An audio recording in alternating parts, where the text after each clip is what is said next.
to divadlo se bude ještě pokračovat. No tak Kuky se mě nazval nějakou blbou žlužovou píp.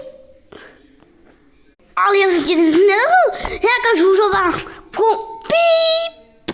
No. Tak já jsem tě nenazval, já jsem tě maximálně jenom řekl, že jsi nějaká žlužová něco.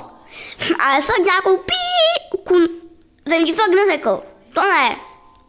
No tak já jsem říkal, že se tady někdo nazává. Kuky se říká nějaká žlužová no.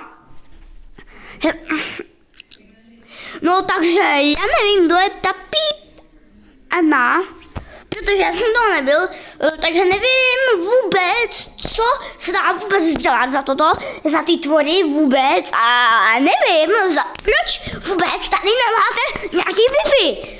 Proč tady nemáte Wi-Fi? Toto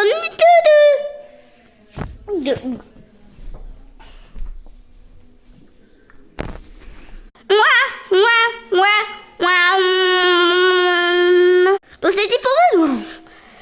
Sparta, není mu něco? Sparta, není ti něco? Není mu něco? Je mu hodně. Jde to vidět. Jde to na něm vidět, že mu je hodně. Moc je mu hodně. Že co? Že mu je hodně nebo co? Já teď nevím. No tak jsem musel jít sem, protože mě mamina vyhodila tam z toho pokoje. A protože že mě někdo nazval hlupa pína.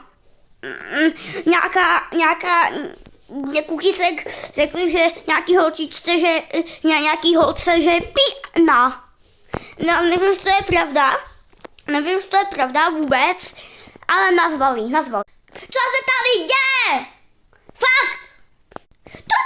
Že někdo nazval Mengestou, že já jsem mi nazval chlupaťoučka.